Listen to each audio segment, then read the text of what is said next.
Hey, what's up guys? My name is Michael Westbrook. As always, thank you for checking out this video. Today we're talking all about reverb, but not how to use reverb, but the why behind it.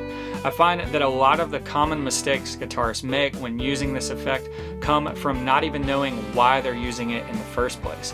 Hopefully, whether you've been using reverb for years and years or you're new to the effect, there'll be a lot of great info and insight in this video. All right, let's get into it. The first and most obvious reason of why we use reverb on our guitar has to do with creating depth and space. Now, again, I know this seems obvious, but hear me out on this.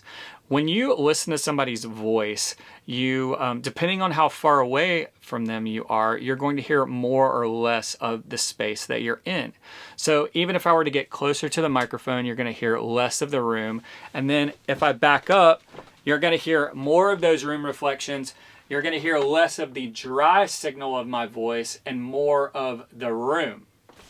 So this is kind of like the mix knob on our guitar, right? We can turn that up and we're going to hear more space, more depth around the sound of our guitar. But why do we do that? Why is that something that we like? Why is that something that we want to hear other than it just sounds cool? So think about it this way. How often do you listen to your guitar amp with your ear right up on the speaker? My guess is not very often.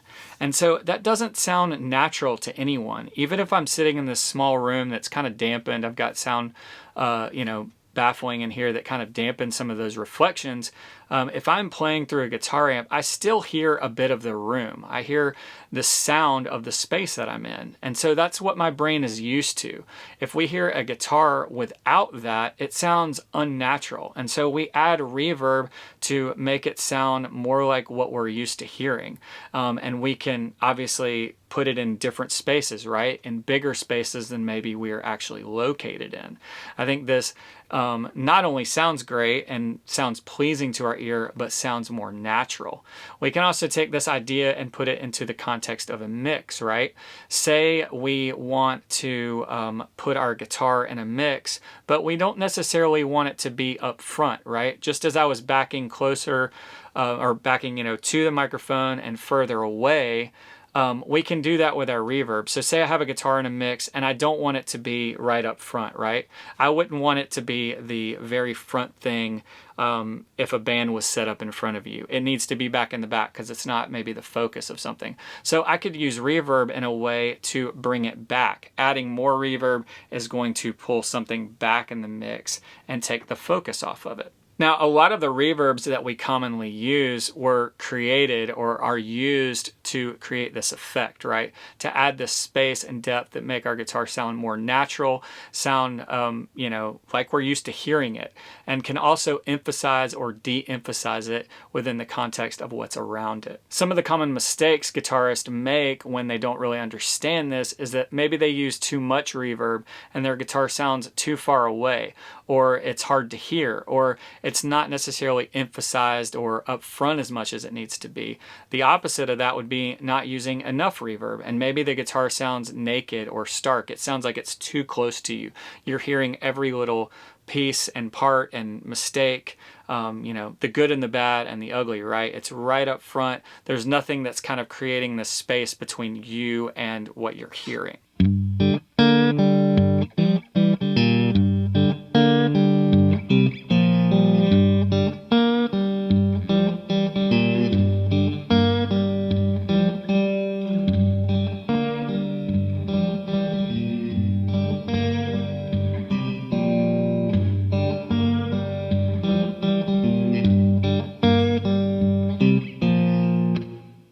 Another reason we use reverb on guitar is to increase sustain. Now, guitar inherently decays, right?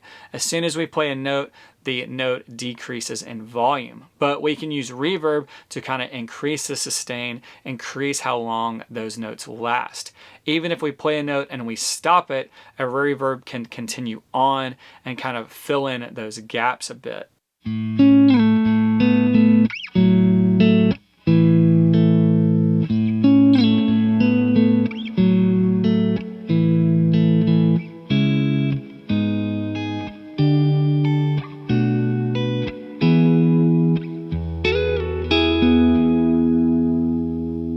Now, filling filling in these gaps and increasing the sustain can have a great blending factor within the context of a mix. But then we can also kind of add other things through this added sustain, whether it's additional texture or warmth to our sound. Depending on how we tweak our reverbs and how long we make those decays, we can make things sound really nice and pleasing and natural, or go to an extreme and make them sound almost unnaturally pleasing, right? We get these very long decays that we might not actually be able to accomplish in the real world.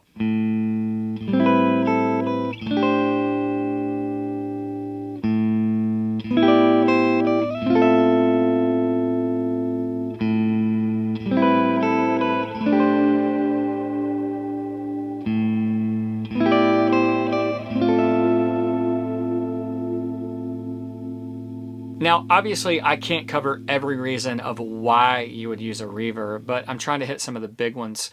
And we just heard another example right there, and that's to create kind of a more extreme effect, right? An affected sound. Now, whether that's something atmospheric or, kind of otherworldly that we otherwise can't accomplish, or it could be as simple as just turning up the mix on our reverb, right? Just a 100% wet reverb is going to have a very distinct and unique sound.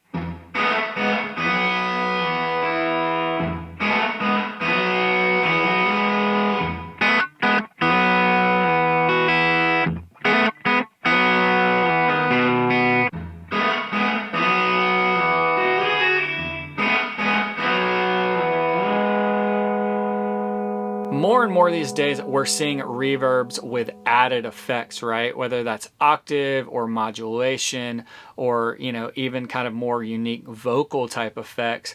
We're getting all of these different options for affected type reverb sounds that give us really unique and interesting sounds. But reverb has been happening for a long time. And so another reason why we might use reverb is to kind of put it in a certain time and space.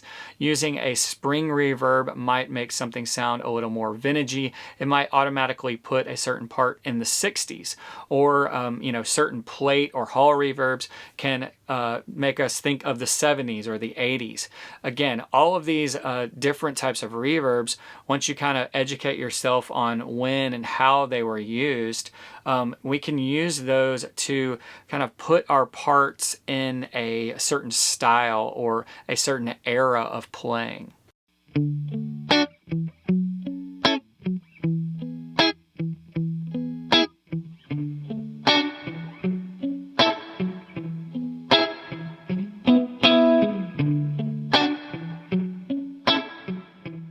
Hopefully this video has been helpful and gets you thinking a little more about the why you use reverb. If there's something I missed, definitely leave me a comment below. That's going to do it for this one. As always, thank you for watching. If you haven't done so already, hit that subscribe button. More content on the way.